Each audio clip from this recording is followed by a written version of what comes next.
प्रद्युम्न सिंह नाम का एक राजा था। उसके पास एक हंस था। राजा उसे मोती चुगाया करता और बहुत लाड़ प्यार से उसका पालन किया करता। वह हंस नित्य प्रति सायंकाल राजा के महल से उड़कर कभी किसी दिशा में और कभी किसी दिशा में थोड़ा चक्कर काट आया करता। एक दिन वह हंस उड़ता हुआ दीवान जी की छत पर जा बैठा। उनकी पुत्रवधू गर्भवती थी। उसने सुन रखा था कि गर्भावस्था में यदि किसी स्त्री को हंस का मांस खाने को मिल जाए तो उसकी होने वाली संतान अत्यंत मेधावी, तेजस्वी और भाग्यशाली होती है। अनायास ही छत पर हंस आया। देखकर उसके मुंह में पानी भर आया। उसने हंस को पकड़ लिया और रसोई घर में ले जाकर उसे पकाकर खा गई। इस बात का पता ना उसने अपनी सास को लगने दिया, ना ससुर को और ना पति को ही, क्योंकि उसे भय था कि अगर राजा को इस बात का सुराग लग गया तो बड़ा अनिष्ट हो जाएगा। उधर जब रात होने पर हंस राजमहल में नहीं पहुंचा तो राजा रानी को बहुत चिंता हुई। उनका मन आकुल व्याकुल हो गया। चारों ओर उसकी खोज में आदमी दौड़ाए गए, लेकिन हंस कहीं हो तब मिले ना।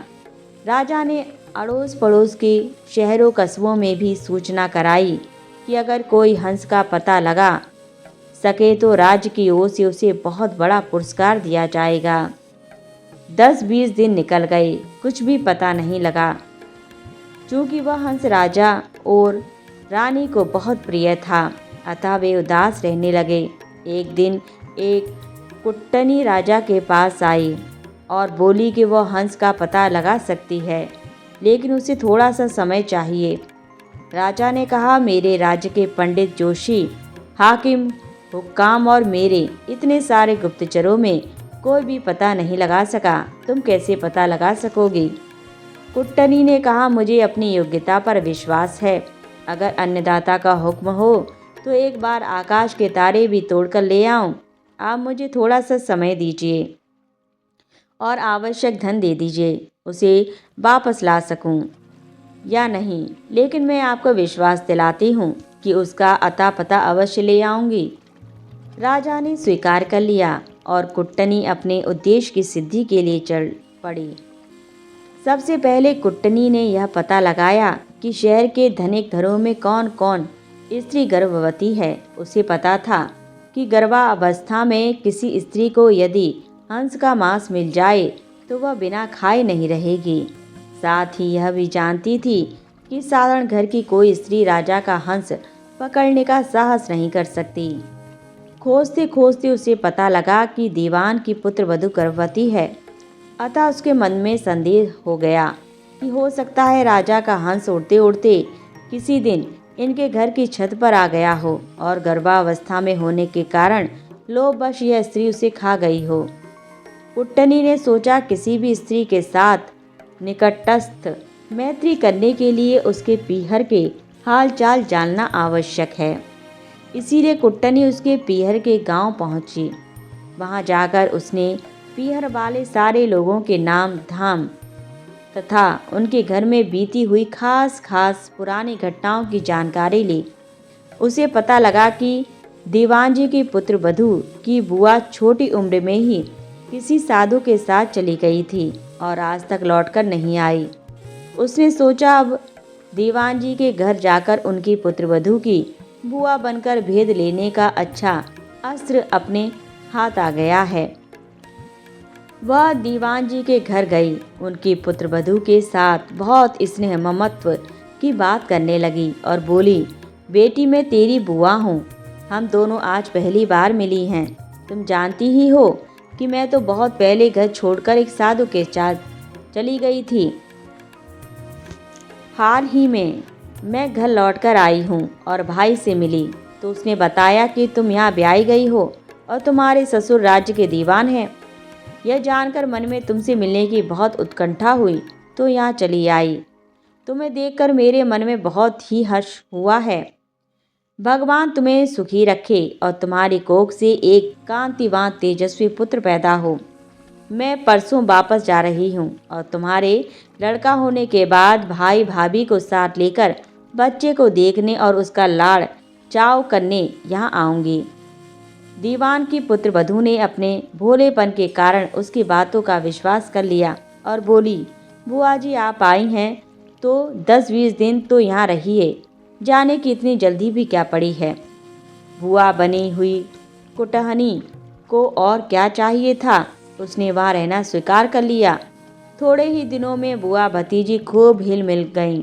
एक दिन बातों ही बातों में बुआ जी ने कहा, बेटी गर्भावस्था में किसी स्त्री को अगर हंस का मांस खाने को मिल जाए तो बहुत अच्छा परिणाम निकलता है। उसके प्रभाव से होने वाली संतान बहुत ही तेजस्वी और कांतिवान होती है।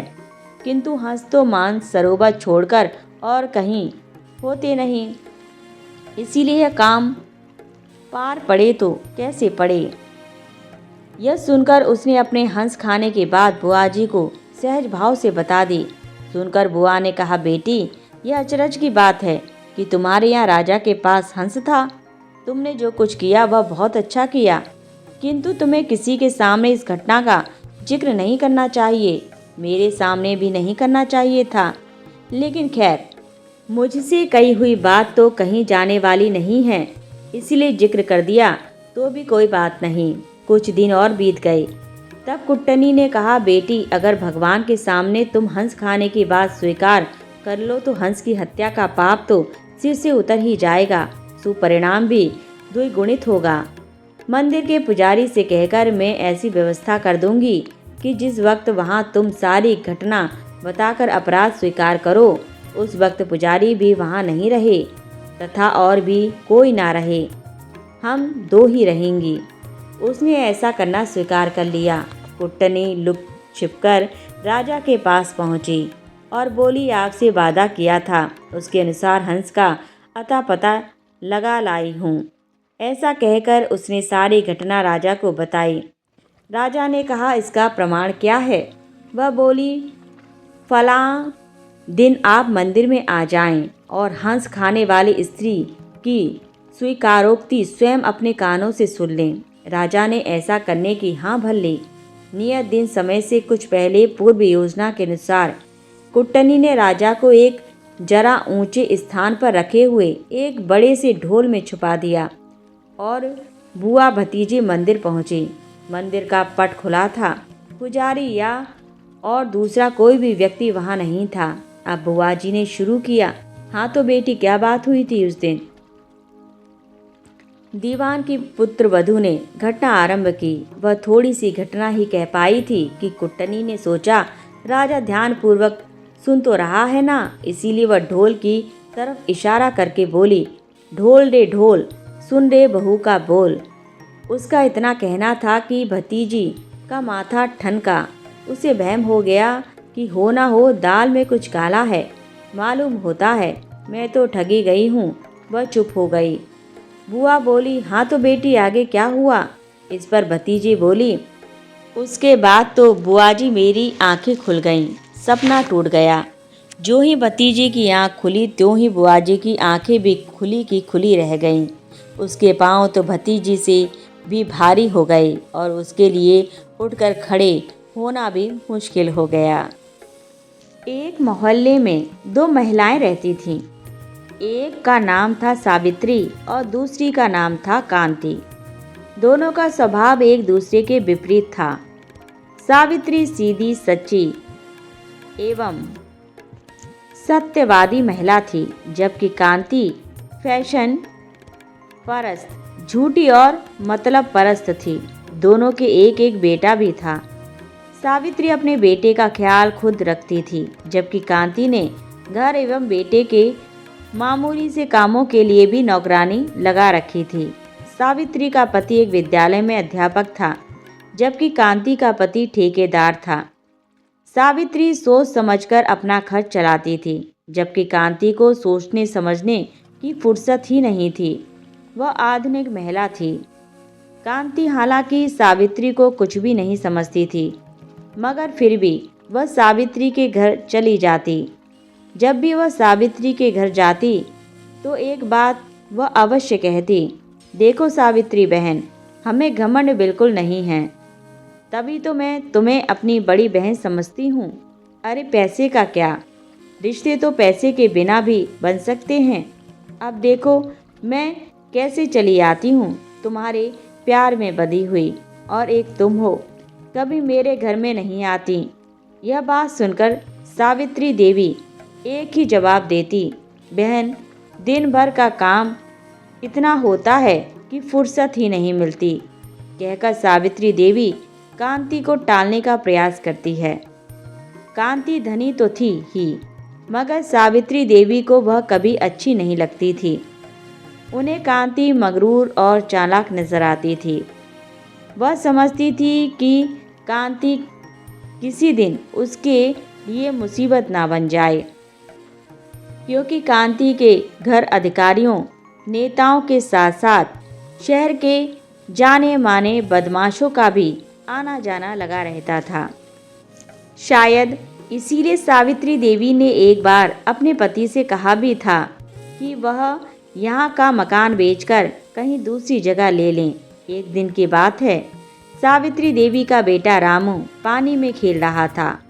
वहीं पर कांति का बेटा बंटी भी अपने अमीर साथियों के साथ खेलने पहुंच गया। बंटी ने खेल खेल में रामू को परेशान करना शुरू कर दिया। तब शिकायत भरे लहजे में रामू ने कहा, देखो बंटी, तुम्हारी मम्मी अक्सर हमारे घर आती रहती हैं। मैं तुम्हारी शिकायत उनसे करूँगा, वरना मुझे परेशान करना छोड़ दो। रामू की यह बात सुनकर बंटी का क्रोध बढ़ गया। उसने अपने साथियों की ओर देखते हुए कहा, सुना तुमने, ये दो कोड़ी की औरत के मास्टर का लड़का है। मेरी माँ इन लोगों पर तरस खाती है, तो ये लोग समझते हैं कि ये हमारी बराबरी के हैं। जा रहम किया तुझ पर, कहकर बंटी वहाँ से दोस्तों के साथ चल दिया। वह अपने घर पहुँचा और अपनी माँ से कहा, देख माँ, तू सामने वाले इस गरीब मास्टर के घर जाना छोड़ दे। आज इसके लड़के ने मेरी बेइज्जती की है। उसने मेरे दोस्तों के सामने कहा कि तुम उसके घर पर जाती रहती हो। कांति को बेटे की बात सुनकर क्रोध आ गया। वह बड़बड़ाई, इसकी यह मजाल अभी करती हूँ। इस मास्टरनी की बच्ची को कितना बिगाड़ रखा है उसने अपने लड़के को। वो तो कोई औकात नहीं है, तब ये हाल है। कहते हुए कांति सावित्री के घर जा चढ़ी। उसने सावित्री को जो चाहा वही कहा। कांति ने एक बार भी प्रयास नहीं किया कि वह सावित्री या रामू की एक भी बात सुनती। कांति के जाने के बाद सावित्री ने रामू से पूछा तो उसने सच सच बता दिया। सावित्री देवी ने ठंडी सांस लेकर कहा, चलो छूटा पीछा। इस घटना के बाद कांति सावित्री देवी को नीचा दिखाने का प्रयास करने लगी। वह सावित्री को चढ़ाने के लिए नई नई साड़ियाँ खरीदती, महंगी ज्वेलरी खरीदती और होटल में खाने के लिए जाती। दरवाजे पर खड़ी होकर मोहल्ले की दूसरी औरतों से बतियाती और बातों ही बातों में सावित्री देवी पर ताने कसती। यही रवैया कांति के बेटे बंटी और उसके ठेकेदार पति का भी रहने लगा। सावित्री देवी को जैसे इन सब बातों से कुछ लेना देना ही नहीं था। वह, उनका बेटा और पति सभी अपने काम से काम रखते। उन्होंने कभी भी कांति या उसके पति से उनके दुर्व्यवहार के लिए शिकायत नहीं की। ईर्ष्या की आग तब और भी बढ़ जाती है जब जिससे ईर्ष्या रखते हैं उस पर कोई फर्क नहीं पड़ता है। यही हाल कांति का भी हुआ। जब सावित्री देवी ने कोई प्रतिक्रिया व्यक्त नहीं की तो कांति को नई तरकीब सूझी। वह अपने एक रिश्तेदार के पास पहुंची। उनके यहाँ सावित्री देवी के पति के अधिकारी का आना जाना लगा रहता था। कांति चाहती थी कि यदि सावित्री देवी के पति की नौकरी छूट गई तो सावित्री मेरे सामने गिड़गिड़ाने पर मजबूर हो जाएगी। और एक दिन कांति की ईर्ष्या की आग सावित्री के पति की नौकरी पर भी गिरी। सावित्री देवी को गहरा धक्का लगा, परंतु उनके पति ने उन्हें समझाया, चिंता मत करो सावित्री, जब तक नौकरी नहीं मिलती मैं ट्यूशन पढ़ा लूँगा। स्कूल का हर बच्चा चाहता है कि मैं उन्हें ट्यूशन पढ़ाऊँ। यही हुआ भी। देखते देखते उनके पास ट्यूशन वाले बच्चों की भीड़ लग गई।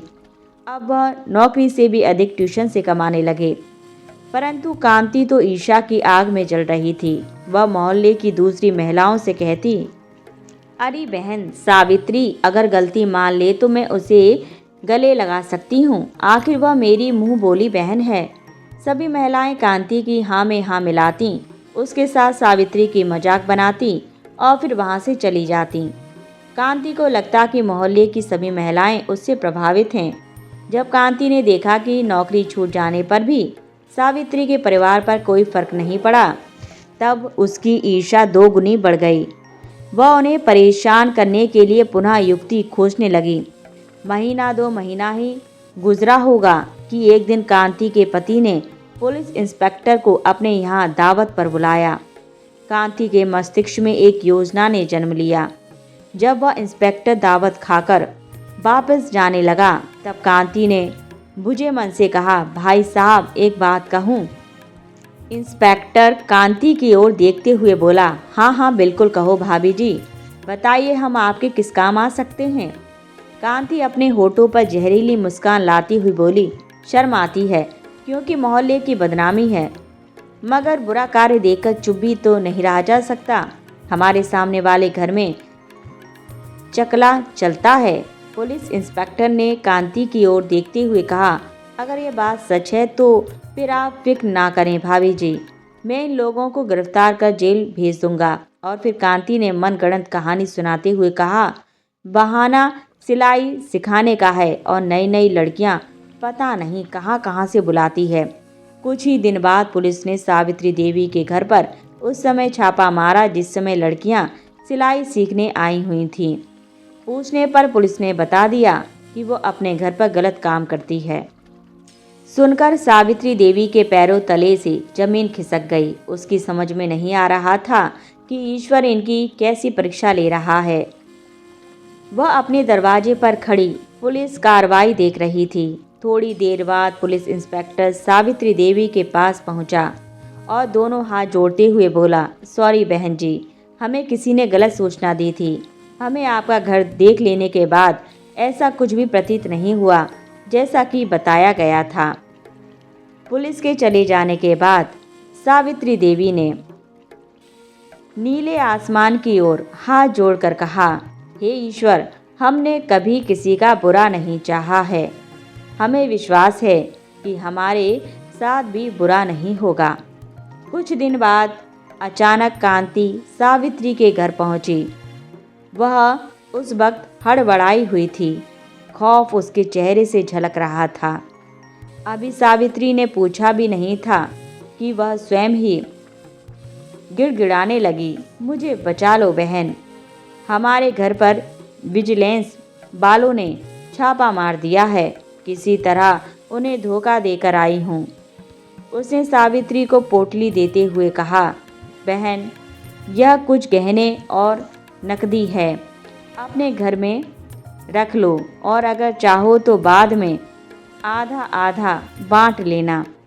सावित्री ने वह पोटली नहीं ली तो वह पुनः कहने लगी, मुझे माफ़ कर दो बहन, गलती हो गई। मैं तुम्हारे स्वाभिमान से जलती थी, इसीलिए मैंने ही पुलिस को तुम्हारे घर भेजा था। बहन तेरा सुख ही मेरा दुख था।